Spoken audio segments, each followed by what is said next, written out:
and the previous presentation in this video, you understand that in the Sethanic Hermetic cult of masks, based on Hamar'at or Charles Pace's teachings, which I vigorously applied for years prior to the book being published in different forms, and then with my research and adapted Luciferian approach, found a very authentic modern presentation of Egyptian magic.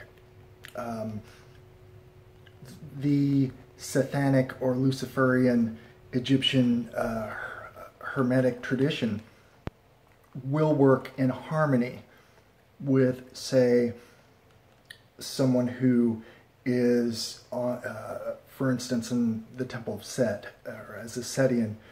You'll find a harmony there because Kepher is quite parallel with apotheosis and the process of initiation.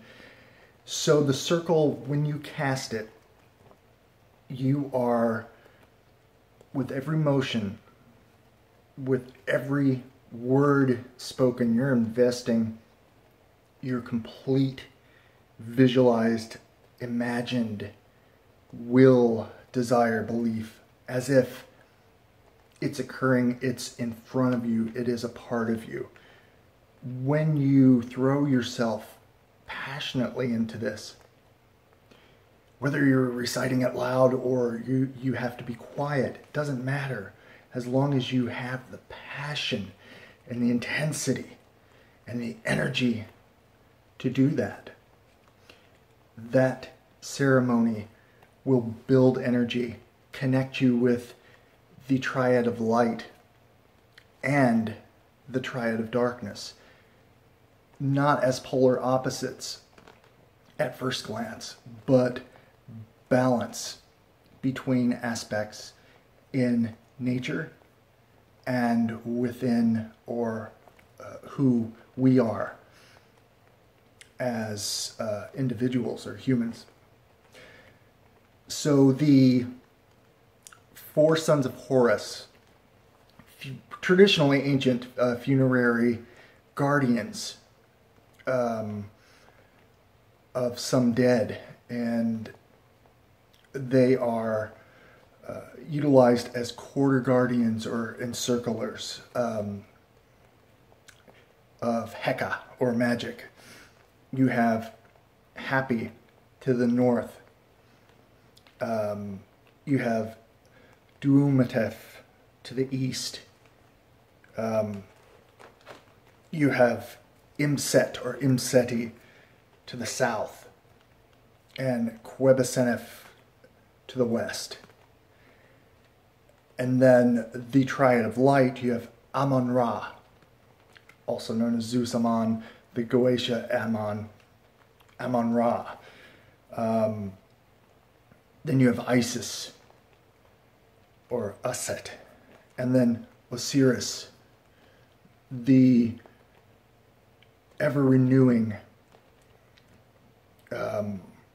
ascending, rising god of death and of the netherworld. Then you have the triad of darkness, Sethan, or Set, god of chaos, deserts, conflict, strength, iron, the adversary in a great form who motivates and inspires, not a completely blind force of destruction or concepts of evil, but a type of power that we can find in ourselves, energy, to create liberation, illumination, apotheosis, or interchange, insight, mastery, and understanding of the significance of magic. Set's very important in that way, related to the storm god Baal of Syria. Then you have Anubis, god of funerary practices and death. And then Sekhmet, the fiery power, the guardian eye of the sun, the lion that drinks blood and destroys, and with venomous consumes and rips apart her enemies. There's a balance between all of those, and that's important to know, in that Amon-Ra, is a order-making deity, or Neteru, while Sethan, or Set, is the Luciferian motivator. But all of the gods, or the pantheon in Egypt, have aspects of our modern interpretation of Lucifer. They are Luciferian. They're not good, they're not evil. They're represent specific types of energy, power, and occurrence in nature. And when we invoke them, the god form, or invoke that energy, offer to that Neteru, such as incense with invocations, we are connecting to that specific type of power and encircling it and utilizing it within us to be sent out. I'll show you two different examples of the four Sons of Horus. You don't have to use them. You don't have to use anything as long as you are passionate and have a good imagination. But if you choose to, these are some modern, pretty good examples. This here is a larger, more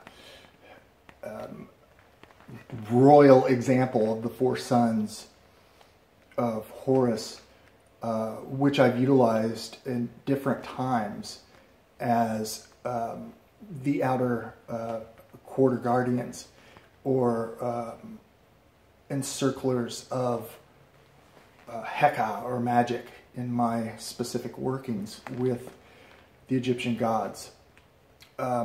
This is kind of a large thing you can have, but if you can, it's great to have, but if you don't, there is an alternative. Now, before I show you the alternative, the Ankh is something I hold in Egyptian Hermetic ceremonies because it represents the invigorated life, or Ka, vitality, health, just like the Ankh Ka Dejed formula in Heka or magic. The Ankh has nothing to do with Judeo-Christianity or anything outside of the Egyptian balanced pantheon of deification and power in nature. These right here are actually very small, compact creations of the four Sons of Horus. You could use these anywhere. Or, it doesn't matter where you take them. They're so small you can fit them pretty much in 2 pockets. Actually, we offer these at the Luciferian Apotheca.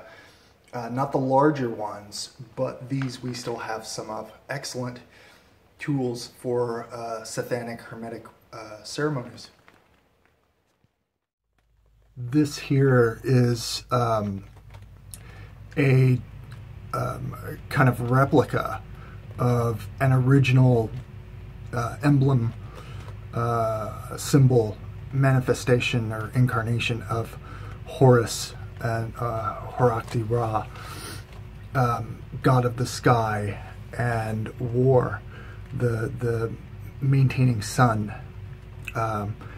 This piece is actually very nice to have because it often reflects in the Egyptian abstract the Luciferian spirit in terms of solar and like heavenly mastery over life, a perfect complement to Set. Mirror of Isis and Nephthys. Mirror often used in just meditations and invocations towards my daemon. Not much more than that. I love the replica though. Isis, goddess of magic, and quite a powerful god form to understand the energy of patience, sorcery, magic, spell casting, but also stability.